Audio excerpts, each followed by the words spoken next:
সুপ্রিয় দর্শক, স্বাগত সবাইকে আমাদের নিয়মিত টকশো এই সময়। আমি জহিরুল আলম আপনাদের সঙ্গে আছি। প্রিয় দর্শক, একাদশ জাতীয় সংসদ নির্বাচন নিয়ে আজ আলাপ করব।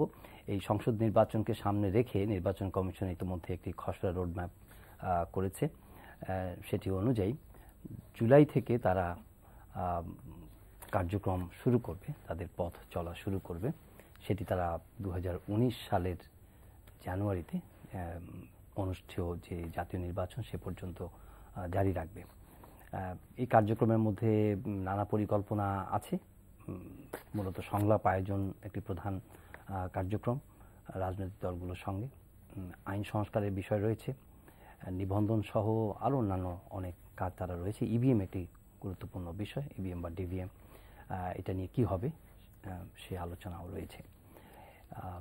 সেপ্টেম্বরে রাজনৈতিক দলগুলোর পাশাপাশি যে খসড়া যে আলাপ আলোচনাগুলো শোনা যাচ্ছে, যে তারা রাজনৈতিক দল, সুশীল সমাজের প্রতিনিধি, নির্বাচন পর্যবেক্ষণ করে এমন সংস্থাগুলো বা অন্যান্য পেশাজীবী, সাংবাদিক, দাতা সংস্থার প্রতিনিধি, এদের সঙ্গেও সংলাপ করবে। ইতিমধ্যে আমরা দেখেছি যে দুটি বিদেশি মিশনে যুক্তরাষ্ট্র এবং যুক্তরাজ্যের যারা মিশন প্রধান, রাষ্ট্রদূত বার্নিকাট এবং হাই কমিশনার অ্যালিসন ব্লেক, তারা প্রধান নির্বাচন কমিশনের সঙ্গে কথা বলেছেন। প্রথম বার্নিকাটের সঙ্গে কথার পরে আমরা শুনেছি যে সেখানে তারা আলাপ করেছেন যে 15ই ফেব্রুয়ারি এবং 5ই জানুয়ারির মতো নির্বাচন তারা করতে চান না। তো আলাপ করব এসব বিষয় নিয়ে। শুরুতেই পরিচিত হব দুই অতিথির সঙ্গে। রয়েছেন ডক্টর বদিউল আলম মজুমদার, স্বাগত আপনাকে, সুস্বাস্থ্যের জন্য নাগরিকের সম্পাদক। রয়েছেন সিনিয়র সাংবাদিক জনাব সোহরাব হাসান, স্বাগত আপনাকে। আলোচনায় তো চলতেই থাকবে রোডম্যাপের মতোই, খসড়া রোডম্যাপের মতোই। তবু একটা খসড়া যে হয়েছে এবং তারা রাজনৈতিক দলগুলোর সঙ্গে আলোচনা করে পরবর্তী করণীয় ঠিক করবে বলে মনস্থির করছে এবং অন্যান্য কার্যসূচিগুলো বা এজেন্ডাগুলো নির্ধারণ করছে। হয়তোবা যে পরিকল্পনা শোনা যাচ্ছে, আপনারাও যারা নির্বাচন বা পর্যবেক্ষণ করেন, অথবা নির্বাচন পর্যবেক্ষণ নয়, নির্বাচনী প্রক্রিয়া যারা নিয়ে আলোচনা করেন, দেখেন, সুশীল সমাজের প্রতিনিধি, তারাও কমিশন তাদের সঙ্গে কথা বলবে। আপনার কি বিশ্লেষণ যে নির্বাচন কমিশন যেই পথ নকশা দিয়েছে বা দিচ্ছে, সেটা একটা নির্বাচনের পথে একটা ভালো সূচনা হয়েছে কিনা? অনেক ধন্যবাদ। তো আমি নিঃসন্দেহে মনে করি যে এটা একটা ভালো সূচনা। এটা পরিকল্পিতভাবে কাজ করার কতগুলো তারা পদক্ষেপ চিহ্নিত করেছেন। তার বিপরীতে হয়তো অপরিকল্পিত, যে যেটা সামনে আসলে ওটা করবে। তার বিপরীতে তারা যেটা করেছে যে আমাদের 71 জাতীয় সংসদ নির্বাচনকে সামনে রেখে, যেটা আগামী বছরের হয় শেষের দিকে হবে, না হয় এর পরের বছরের 2019-এর প্রথম দিকে হবে, সেটাকে সামনে রেখে সেটাকে সফল করার জন্য যেই যে কার্যক্রমগুলো তাদের হাতে নিতে হবে, যেই যে পদক্ষেপগুলো নিতে হবে, যেই প্রস্তুতিগুলো তাদের নিতে হবে, সেই প্রস্তুতিগুলো এখন প্রাথমিকভাবে তারা চিহ্নিত করেছে। এবং তারা এই প্রস্তুতিগুলোর অংশ হিসাবে তারা বিভিন্ন অংশীজনের সাথে, তারা রাজনৈতিক দলের সাথে, তারা নাগরিক সমাজের সাথে, তারা গণমাধ্যমের সাথে, অন্যান্যদের সাথে তারা আলাপ আলোচনা করবে। আলাপ আলোচনা করে তাদের কর্ম পরিকল্পনাটা চূড়ান্ত করবে। চূড়ান্ত করে তারা যাতে সুষ্ঠু নিরপেক্ষ নির্বাচন অনুষ্ঠিত হয় সেই জন্য তারা পদক্ষেপ নেবে। তাই এটা কোনোভাবেই এটা নেতিবাচকভাবে দেখার কোনো সুযোগ নেই। আমি বলবো যে এটা নির্বাচন কমিশন একটা সুনির্দিষ্ট পদক্ষেপ নিয়েছে এবং এটাই করেছিল যে শামসুল হুদা কমিশন, তারা যখন দায়িত্বে ছিলেন তখন তারাও এরকম একটা রোডম্যাপ তৈরি করেছিলেন। রোডম্যাপ তৈরি করে কি নির্বাচন আসতেছে এবং এই নির্বাচনের জন্য কি প্রস্তুতি দরকার সেগুলো তারা চিহ্নিত করে তারা কতগুলো এটা জেনারেলি ওয়েলকাম। কিন্তু এই রোডম্যাপ বাস্তবায়নের পথে নিশ্চয়ই অনেক চড়াই উতরাই আছে, অনেক রাজনৈতিক বিষয় আছে। আপনার দৃষ্টিতে মানে কি ধরনের বাধা অথবা কি ধরনের প্রতিবন্ধক অথবা কি ধরনের সমস্যা আসতে পারে? তিনটা জিনিস আমি দেখি এখানে গুরুত্বপূর্ণ। একটা হলো আইন কানুন বিধিবিধানে কিন্তু পরিবর্তন, এবং তবে একথা বলা দরকার যে একথা সুস্পষ্ট করা দরকার যে আমাদের নির্বাচনী আইনগুলো মোটামুটি গ্রহণযোগ্য। অল্প কিছু পরিবর্তন করলে এটা আরো গ্রহণযোগ্য হইতে পারে। যেমন না ভোটের বিধানটা অনেকের পক্ষে, আরো কিছু ক্ষেত্রে, যেমন ওই যে reserve seat, women's reserve seat in parliament, যে নারীদের জন্য যে সংরক্ষিত আসন, সেগুলোতে হলফনামার মাধ্যমে তথ্য দেওয়ার কিংবা ট্যাক্স রিটার্ন জমা দেওয়ার সেই বিধান না। এইসব কিছু কিছু বিধিবিধান, হ্যাঁ, কিছু যেরকম যে আপনার আর আরেকটা হলো যেমন আরপিও, তারপরে আপনার নির্বাচনের বিধিমালা সহ বেশ কিছু, আরপিওতে কিছু কিছু পরিবর্তন। আর বিধিমালাতে একটা গুরুত্বপূর্ণ পরিবর্তন আনা দরকার, সেটা হলো আজকে যে আধুনিক গণমাধ্যম, যেই সোশ্যাল মিডিয়া, এই সোশ্যাল মিডিয়া কিন্তু নির্বাচনকে প্রভাবিত করতে পারে। আমরা দেখছি যে মার্কিন যুক্তরাষ্ট্রে কিংবা অন্যান্য দেশে ফেক নিউজ, যে অল্টারনেটিভ ট্রুথ, এইসব দিয়ে অনেক রকম মিথ্যাচারের মাধ্যমে নির্বাচনকে ফলাফল তারা প্রভাবিত করতে পারে। তাই এই জন্য একটা আচরণবিধি হওয়া দরকার, যে তো এইরকম আইন কারণে কিছু কিছু বিধিবিধান পরিবর্তন করা দরকার। কিন্তু সবচেয়ে গুরুত্বপূর্ণ যেটা দরকার, সেটা হলো বিধিবিধানগুলোর যথাযথ প্রয়োগ, যে কঠোরভাবে প্রয়োগ। যে এটা যদি প্রয়োগ না করা হয়, যেমন এই যে নির্বাচনী ব্যয়ের তথ্য, এই তথ্যগুলো যাচাই বাছাই করে দেখা হয় না। যে হলফনামার মাধ্যমে যে তথ্যগুলো দেওয়া হয়, এই তথ্যগুলো যাচাই বাছাই করে দেওয়া হয় না, এবং হলফনামার মধ্যেও কিছু পরিবর্তন আনা দরকার। এই তথ্যগুলো যদি যাচাই বাছাই করে দেখতো, তাহলে যেমন হলফনামার তথ্যগুলো, যে আমাদের নির্বাচনী বিধি হলো যারা মিথ্যা তথ্য দেয় কিংবা তথ্য গোপন করে তাদের মনোনয়নপত্র বাতিল হবে, এবং এই মিথ্যা তথ্য দিয়ে তথ্য গোপন করে তারা নির্বাচিত হলে নির্বাচনও বাতিল হবে। তো এটা যদি তারা প্রয়োগ করতে কঠোরভাবে, তাহলে কিন্তু আমাদের নির্বাচনী অঙ্গনকে বহুলাংশে কিন্তু কুলুষমুক্ত। নির্বাচন কমিশনের জন্য সোহরাব হোসেন প্রস্তুতি বা রোডম্যাপ চাই আমরা দেখছি খসড়া, কিন্তু নির্বাচনে যারা অংশ নেবে রাজনৈতিক দলগুলোর মধ্যে আপনি কি ধরনের ভাবনা দেখতে পাচ্ছেন? সেটাই নির্বাচন কমিশনের কাজ তো মধ্যস্থতাকারীর কাজ বা ব্যবস্থাপকের কাজ। নির্বাচন হবে, ভোট দেবে জনগণ, ভোট প্রার্থী যারা থাকবে রাজনৈতিক দলগুলো বা স্বতন্ত্র থাকতে পারবে রাজনৈতিক দলগুলো, তারা কিভাবে ভোট পাবে বা ভোট পেতে চায় বা আদৌ পেতে চায় কিনা, এই প্রশ্নটি আছে। নির্বাচন তো হচ্ছে বাছাই প্রক্রিয়া। তো এই বাছাই প্রক্রিয়া ঠিক কেমন হবে, এটি নিয়ে বেশ আমাদের যে কোনো নির্বাচন আসার আগে বিতর্ক হয়। এবারে বিতর্কটা বেশি, যেমন আমাদের সামনে 2014 নির্বাচন, যেটি একতরফা নির্বাচন হলো। এর আগেও একতরফা বা এরকম জবরদখল নির্বাচন হয়েছে, যেমন 1996 সালে 15ই ফেব্রুয়ারি এরশাদের সময় একাধিক নির্বাচন হয়েছে। তা আমরা একটা বিশ্বাসযোগ্য নির্বাচন চাই, এবং সে কারণেই নির্বাচন কমিশন, এটা মেয়াদ শেষে হলেও যে নির্বাচন কমিশন, নতুন নির্বাচন কমিশন গঠিত হয়েছে, এবং সেটা একটি প্রক্রিয়ার মাধ্যমে, যে সার্চ কমিটির মাধ্যমে, অর্থাৎ সবার মতামত নেয়ার চেষ্টা করা হয়েছে। কতটা রেখেছে না রেখেছে, কিন্তু এটা ঠিক যে একটি প্রক্রিয়া হয়েছে, এবং সার্চ কমিটি যে 10টি নাম দিয়েছে তার থেকে 5 জনকে নেওয়া হয়েছে। এখন নির্বাচন কমিশনের একটা বড় চ্যালেঞ্জ, কারণ তারা প্রথমত হচ্ছে তারা সরকার, এর আগে আমরা দেখেছি যে গতবারের আগের নির্বাচন কমিশনগুলো কিন্তু সরকার প্রধান যে নাম প্রস্তাব করতেন রাষ্ট্রপতি সেই নামই গ্রহণ করতেন। এখানে এটা ব্যতিক্রম হয়েছে। সুতরাং এই আস্থাটা, আমি মনে করি যে একটা আস্থা রাখার চেষ্টা করা হয়েছে, যে সব দলের, যেখানে একটা রাজনীতিটা আমাদের পরস্পর কি বলে এক ধরনের বৈরী এবং অস্বাভাবিক অবস্থার মধ্য দিয়ে চলছে, অস্থিরতার মধ্যে দিয়ে চলছে। এখন নির্বাচন কমিশন একটি তার কর্মসূচি, তার কার্যক্রম পরিচালনার জন্য, অর্থাৎ নির্বাচনটি করার জন্য একটা রোডম্যাপ বা একটা রূপরেখা তৈরি করেছে। রূপরেখার প্রধান বিষয় কিন্তু রাজনৈতিক দলগুলোর সাথে আলোচনা, রাজনৈতিক দলগুলোর কি বক্তব্য, তারা কীভাবে, যেটা প্লেইং লেভেল ফিল্ড বলা হয়, যে নির্বাচনের সময় সবার সমতা থাকে কিনা, সবাই সমানভাবে সুযোগ পায় কিনা, এটি কিন্তু প্রধান। তারপর সেই সুযোগ পাওয়ার ক্ষেত্রে যে প্রতিবন্ধকতা, সেগুলো কিন্তু নির্বাচন কমিশনের দায়িত্ব, যে সেগুলো প্রতিবন্ধকতা দূর করা, যেমন প্রশাসনের পক্ষ থেকে, রাজনৈতিক দলের পক্ষ থেকে, আইনশৃঙ্খলা রক্ষাকারী বাহিনী। এই 3টি পক্ষ যদি একটি নির্বাচন সুষ্ঠু করার ব্যাপারে মোটামুটি মতৈক্যে থাকে এবং তারা যদি অভিপ্রায় ব্যক্ত করে, তাহলে কিন্তু যে কোনো দেশের নির্বাচন সুষ্ঠু হতে পারে বা হয়ে থাকে।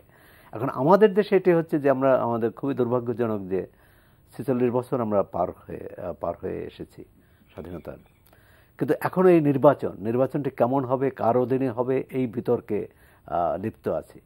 এটি খুবই আমি মনে করি যে কোনোভাবে গ্রহণযোগ্য না। আমরা গণতান্ত্রিক সভ্য দুনিয়ার বাসিন্দা হিসাবে যদি দাবি করি, আমরা যদি নিজেদের উন্নত সংস্কৃতির, রাজনৈতিক সংস্কৃতির উত্তরাধিকার বলে দাবি করি, মুক্তিযুদ্ধের উত্তরাধিকার বলে দাবি করি, তাহলে এই বিতর্কগুলো থেকে আমাদের উত্তরণ ঘটানো উচিত এবং এর প্রধান দায়িত্ব রাজনৈতিক দলগুলোর। রাজনৈতিক দলগুলো যেভাবে প্রস্তুতি নিচ্ছে বা যেভাবে বলছে, বিশেষ করে রুলিং পার্টির মধ্যে তো প্রতিদিনই নির্বাচন কেন্দ্রিক বক্তব্য আসছে এবং দলের প্রধানও সে কাউন্সিল থেকেই নির্বাচনের প্রস্তুতির কথা বলেছেন, বিভিন্ন জায়গায় যাচ্ছেন। আজকেও সাধারণ সম্পাদক বলেছেন যে তারা তৃতীয়বারের মতো নির্বাচনে জয়ী হয়ে হ্যাট্রিক করবেন। অন্য যারা প্লেয়ার্স আছেন, লাইক যারা গত নির্বাচনে অংশ নেননি, বিএনপি একটি প্রধান দল, গত নির্বাচনে আসেনি, তাদের দিকে আপনি যদি পর্যবেক্ষণ করে কি দেখতে পাচ্ছেন, তাদের প্রস্তুতি, চিন্তা বা আকাঙ্ক্ষা? তা আমি যে কথা দিয়ে শুরু করেছিলাম, আমি সেই কথারই ধারাবাহিকতা রক্ষা করতে চাই। আমি বলছিলাম তিনটা জিনিস গুরুত্বপূর্ণ। একটা হলো নির্বাচনী আইন বিধিবিধানের প্রয়োগ, বিধিবিধানকে যথাযথ করা, আর দ্বিতীয়টা হলো প্রয়োগ করা কঠোরভাবে, আর তৃতীয়ত হলো যেটা সোহরাব ভাই বলেছেন যে এটা নির্বাচনকালীন একটা সহায়ক পরিবেশ সৃষ্টি করা, যাতে সবাই পরিবেশ মানে কি আপনি যাতে সবাই সময় সুযোগ পায়, এমন একটা পরিবেশ বলছেন আপনি? না, এমন একটা সুযোগ, না এমন একটা সুযোগ, এমন একটা পরিবেশ তৈরি, এমন একটা পরিবেশ, সহায়ক পরিবেশ, সুষ্ঠু নির্বাচনের জন্য সহায়ক পরিবেশ। তো সুষ্ঠু নির্বাচনের জন্য সহায়ক পরিবেশ মানে সবার জন্য সম সুযোগ। তাই উনি যেটা বলেছেন সেটা কে এনশিওর করবে? Election commission? সেটা মূলত দায়িত্ব হলো মূলত দায়িত্ব সরকারের এবং নির্বাচন কমিশনের। যে আমাদের যে নির্বাচন, সুষ্ঠু নির্বাচনের পথে অনেকগুলো প্রতিবন্ধকতা, তার মধ্যে নির্বাচন কমিশনের নিরপেক্ষতা একটা বড় প্রশ্ন। আর আমাদের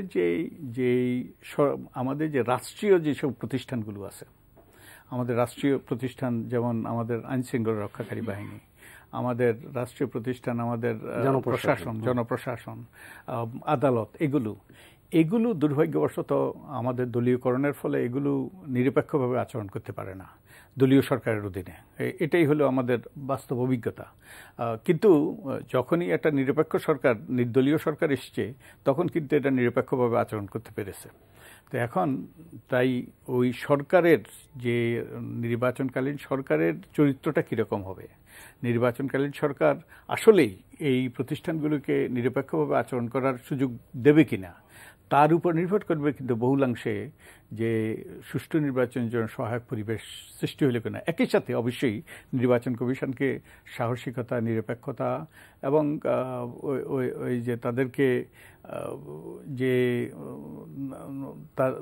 যে নির্বাচন পরিচালনার ক্ষেত্রে যোগ্যতার পরিচয় দিতে হবে। তো একদিকে নির্বাচন কমিশন, আরেকদিকে মূলত সরকার এবং এই সরকারি না রাষ্ট্রীয় এইসব প্রতিষ্ঠান। তো সরকারের উপরেই বহুলাংশে নির্ভর করে আমি মনে করি। বিগত নির্বাচনে প্রধান অনেকগুলো দল যায়নি, বিএনপি সহ অনেকগুলো রাজনৈতিক দল অংশ নেয়নি, কিন্তু এবার যে নির্বাচনটা হবে জেনারেলি একটা পালস বা একটা সেন্স হচ্ছে যে এখানে সব দল অংশ নেবে বা নেওয়ার কথা ভাবছে। কেউ বয়কটের খেসার দিয়েছে অথবা বয়কট করেছে যৌক্তিক কারণে ইত্যাদি বিতর্কের মধ্যে আগামী নির্বাচনটাকে সবাই সামনে রেখেছে। বর্তমান সরকারের যে একটি নির্বাচন করেছে 5ই জানুয়ারিতে, সেখানে এটা নিয়ে আলোচনা সমালোচনা দুটোই আছে। তাদের মনোভঙ্গি কেমন আপনি দেখতে পাচ্ছেন আরেকটা সাধারণ নির্বাচনকে ইনক্লুসিভ করার ব্যাপারে, অ্যাপার্ট ফ্রম নির্বাচন কমিশনকে বাদ দিয়ে? আসলে এখনো তো নির্বাচনের প্রক্রিয়া শুরু হয়নি। নির্বাচনে অনেক দেরি, প্রায় 1.5 বছর বা 1.5 বছরের বেশি। আর সেক্ষেত্রে এখন যে বিতর্ক হচ্ছে, এটা রাজনৈতিক দলগুলোর মধ্যে, প্রধানত ক্ষমতাসীন দল এবং প্রধান বিরোধী দল বিএনপির মধ্যে, যে কে কার ক্ষমতা বেশি, কার জনসমর্থন বেশি, কার প্রভাব বেশি সমাজে, কে কাদের সমর্থন পাবে, সমর্থন আদায় করতে পারবে, এইটাই বিতর্ক। যেমন আপনি বললেন, এটা কিন্তু একদিক থেকে ইতিবাচক। যদি কোনো রাজনৈতিক দল নেতা বলেন যে আমরাই তৃতীয়বারের মতো ক্ষমতা আসবো, আমরা হ্যাট্রিক করবো, আর এক দলের নেতা যদি বলেন যে তারা নির্বাচনে আসলে 25টির বেশি সিট পাবে না, তো এটি হচ্ছে তার নিজের কর্মীদের, সমর্থকদের মনোবল চাঙ্গা করার জন্যে। তো এটি, এর মধ্যে খারাপ কিছু নেই। কিন্তু এই বক্তব্য দ্বারা যদি প্রশাসন প্রভাবিত হয়, এই বক্তব্য যদি আইনশৃঙ্খলা রক্ষাকারী বাহিনী প্রভাবিত হয়, এই বক্তব্য দ্বারা যদি নির্বাচন কমিশন প্রভাবিত হয়, তাহলে সেটাই হচ্ছে বিপদ। বদিউল ভাই একটা কথা বলছেন, তত্ত্বাবধায়ক সরকারের যে কয়টি হয়েছে নির্বাচন সুষ্ঠু হয়েছে, এক অর্থে সুষ্ঠু হয়েছে, আবার বিপদও ছিল। কারণ তখন ধরেই নেওয়া হয়েছে যে 5 বছর তুমি যেভাবেই চালাও, এই 3 মাসেই সবকিছু মানে দেখে নেওয়া হবে, এই সবকিছুই একটা উল্টে দেওয়ার প্রবণতাও আছে। আবার ওই তত্ত্বাবধায়ক সরকারে কে প্রধান হবে সেটা নিয়েই কিন্তু এই যে তত্ত্বাবধায়ক সরকার ব্যবস্থাটা ভেঙে পড়লো বা আমরা কার্যকর রাখতে পারলাম না, আইন বাতিল হওয়ার পরেই কিন্তু সেটা ভেঙে পড়লো। যে বিশেষ করে ইয়াজউদ্দিন আহমদ নিজেই রাষ্ট্রপতি হয়েও নিজে তত্ত্বাবধায়ক সরকার প্রধান হয়ে এবং নির্বাচনটা করতে পারলেন না। অর্থাৎ আমরা যে কোনো উদ্দেশ্য যদি উদ্দেশ্য ভালো হলেও আমরা যদি প্রয়োগ করতে না পারি, আমরা যদি কাজটা দেখাতে না পারি, আর এই নিরপেক্ষতা একটা খুব কঠিন বিষয়। এটা এই কারণেই যে আমরা দলীয় সরকার দায়িত্বটা পালন করতে পারিনি বলে আমরা তত্ত্বাবধায়ক গেলাম, তত্ত্বাবধায়কও পারল না। এখন এর সমাধান কি? একটি বিষয় আছে কিন্তু এখনো রাজনৈতিক দলগুলো বলেন, সে ক্ষমতাসীন বিরোধী দল এবং অন্য, তারা কিন্তু একটি কথা বলে, জনপ্রশাসনের উপর তারা অনাস্থা প্রকাশ করে, যারা আইনশৃঙ্খলা রক্ষা বাহিনীর উপর করে, কিন্তু একটা ব্যাপারে কিন্তু করে না এখনো, সেটার নিরাপত্তা বাহিনী। তারা মনে করে যে সেনাবাহিনী যদি এই নির্বাচনে ভূমিকা রাখে বা অর্থাৎ তারা যদি দায়িত্ব পালন করে, তাদের দায়িত্ব পালন করে, তাহলে নির্বাচনটা সুষ্ঠু হবে। এখানে একটা ভয়ও আছে এবং একটা আশাও আছে। ভয়টা হচ্ছে যে তাহলে বেসামরিক প্রশাসন মানে জনপ্রশাসন কি ব্যর্থ, আইনশৃঙ্খলা রক্ষাকারী বাহিনী ব্যর্থ, আর আমরা নির্বাচন করতে, আমরা একটা বেসামরিক সরকার গঠন করার জন্য, একটা গণতান্ত্রিক সরকার প্রতিষ্ঠার জন্য আমরা কি বারবার আইনশৃঙ্খলা বা বারবার নিরাপত্তা বাহিনীর কাছে যাব? এই প্রশ্নটি হচ্ছে। আমি মনে করি যে এখানে যারা চান না যে নিরাপত্তা বাহিনীর আসার দরকার আছে, তাদেরই উচিত যে নির্বাচনটি সুষ্ঠু এই বেসামরিক বাহিনী, এই জনপ্রশাসন দিয়ে, এই আইনশৃঙ্খলা রক্ষাকারী বাহিনী দিয়ে, এই রাজনৈতিক এই নির্বাচন কমিশন দিয়ে কীভাবে সুষ্ঠু, অবাধ এবং নির্ভর এবং বিশ্বাসযোগ্য করা যায়, সে ব্যাপারে একটি আমি বলি তো যে জাতীয় সংলাপে বসা উচিত প্রধান প্রতিদ্বন্দ্বী দলগুলোর মধ্যে। তাই নির্বাচন কমিশনের রোডম্যাপ তার থাকবে, কিন্তু রাজনৈতিক দলগুলোরও একটি রোডম্যাপ থাকা উচিত। আগামী নির্বাচনটি আমরা কিভাবে সুষ্ঠু, অবাধ ও বিশ্বাসযোগ্য করতে চাই। এই রোডম্যাপ মানে বিএনপি একটা ভিশন দিয়েছে, সেটা তো এই নির্বাচন কেন্দ্রিক কোনো রোডম্যাপ নয়, তাদের জন্য। আমি একটু যোগ করি, এই ভিশনের ব্যাপারে আজকে প্রধানমন্ত্রী জাতীয় সংসদে একটি প্রতিক্রিয়া দিয়েছে। প্রতিক্রিয়াটি বলবো যে ইতিবাচকই। তিনি বলছেন যে এই রোডম্যাপ বিএনপি যেটা দিয়েছে এর অধিকাংশ আওয়ামী লীগ বাস্তবায়ন করেছে, যেটুকু করতে পারেনি সেটি তারা আগামী 2021 সালের মধ্যে করবে, এটা হচ্ছে তার রাজনৈতিক বক্তব্য। দ্বিতীয়টি বলছে যে বিএনপি যেটা করতে চায় এটা করতে হলে ক্ষমতায় আসতে হবে, তো ক্ষমতায় আসতে হলে নির্বাচন করতে হবে। তো সুতরাং সব দিক থেকে আমরা নির্বাচন থেকে বাইরে কেউ আছে এটা কিন্তু আমরা ভাবতে পারি না। আমরা যে দূরবর্তী যে দৃশ্যপট দেখি সেখানে নির্বাচন এবং সরকারি দলকেও তো মনে হচ্ছে না যে তারা গতবারের মতো মানে প্রধান প্লেয়ারকে বাইরে রেখে নির্বাচন করতে চায়, এরকম কি মনে হয় আপনার কাছে? মনে হয়েছে আমার মাননীয় প্রধানমন্ত্রী তো বলেছেন তিনি আবারও সেরকম একটা বিতর্কিত নির্বাচন চান না, যদিও ওনার ভাষায় বলেছেন যেটা আমরা বুঝেছি যে একটা গ্রহণযোগ্য নির্বাচন চান এবং এটার যৌক্তিকতা আছে। এটার প্রশ্নবিদ্ধ নির্বাচন চান না, এটার যৌক্তিকতা আছে, কারণ দেশে বিদেশে বহু সমালোচনার সম্মুখীন হয়েছেন এবং লেজিটিমেসির প্রশ্ন অনেকেই তোলে, যদিও এটা আইনগতভাবে সিদ্ধ, কিন্তু এটা গ্রহণযোগ্য কিনা সেটা ভিন্ন কথা। আর সবচেয়ে বড় কথা হলো এর মাধ্যমে অনেকগুলো সংকট সৃষ্টি হয়েছে, অনেকগুলো অসন্তোষ সৃষ্টি হয়েছে সারা দেশে। যে সরকারের যদি নির্বাচনের মাধ্যমে, সুষ্ঠু নির্বাচনের মাধ্যমে সরকার যদি জনগণের ওই যে ভোটের জন্য তাদের আসতে হইতো, তারা যদি জনতার আদালতে দাঁড়াইতে হইতো, তাহলে কিন্তু তারা অনেক সংযত আচরণ করতে হইতো।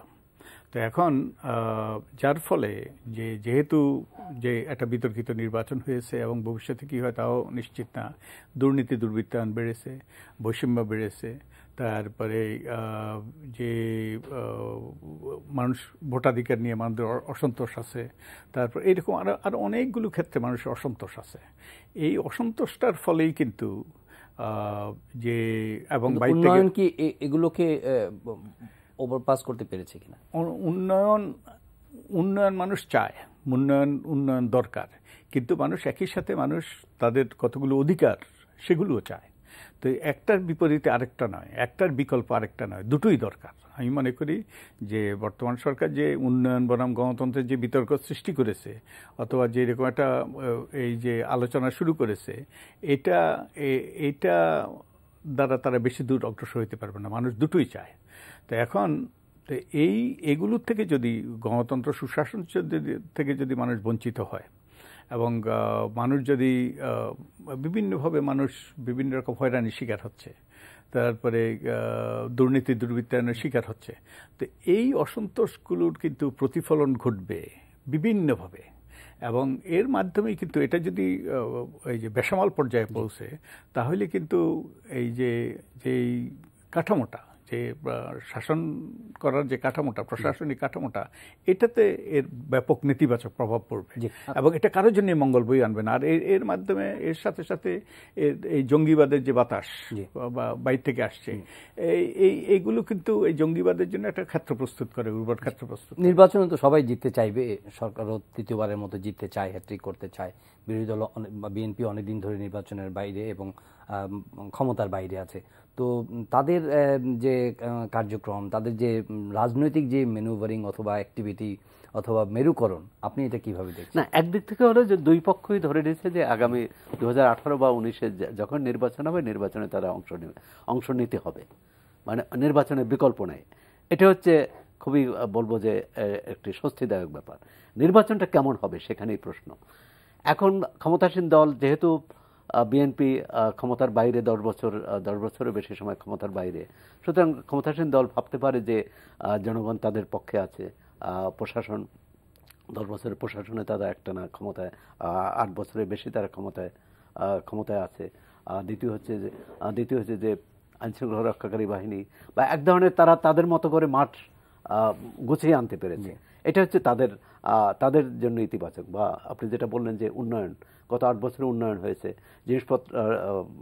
জিনিসপত্রের দামও এবারের যে বাজেটের আগ পর্যন্ত এক ধরনের স্থিতিশীল ছিল, মূল্যস্ফীতি 5-6-এর মধ্যেই সীমাবদ্ধ ছিল। এটা হচ্ছে সরকারের। বিরোধী দলের হচ্ছে যে আমাদের দেশে এত সমস্যাবহুল, এত সমস্যা সংকুল, এত মানুষের চাওয়া, এই চাওয়া পাওয়ার যে ব্যবধান, চাওয়া পাওয়ার যে মধ্যে যে বিরোধ, আর সেটি মেটানো খুব কোনো সরকারের পক্ষেই সম্ভব না। তো বিরোধী দল সেটি পুঁজি করতে চাইবে। সুতরাং এটি তাদের কিন্তু একটা বড় শক্তি বলে মনে করে। এ কারণেই বিএনপি যে কোনো অবস্থায়, যেমন আগে যে অবস্থা ছিল, প্রথম হচ্ছে তত্ত্বাবধায়ক সরকার ছাড়া নির্বাচন যাবে না, পরে বলল সহায়ক সরকার, সেটার উপরে কিন্তু খুব জোর দিচ্ছে না। এখন জোর দিচ্ছে নির্বাচনের সময় পরিবেশটি অনুকূল পরিবেশ থাকুক নির্বাচনের, এবং নির্বাচন সুষ্ঠু পরিবেশটা নিশ্চিত করুক। সুতরাং বিএনপির মধ্যেও এক ধরনের এক ধরনের আশাবাদ আছে এবং শক্তি, তাদের মধ্যে স্বস্তির অবস্থা। তো এই আশাবাদের মধ্যে দিয়ে শেষ করছি আজকের অনুষ্ঠান। ধন্যবাদ ডক্টর বদিউল আলম মজুমদার, ধন্যবাদ সৌরভ হাসান। প্রিয় দর্শক, স্টুডিওতে আজকে দুই অতিথির সঙ্গে আলাপ করলাম, কথা শুনলাম আগামী নির্বাচন কেন্দ্রিক তাদের ভাবনা। এই অনুষ্ঠান আজকে শেষ করছি। দেখা হবে পরের অনুষ্ঠানে। এই অনুষ্ঠানটি আপনারা অনলাইনেও দেখতে পারেন, ভিজিট করুন www.ntv.com।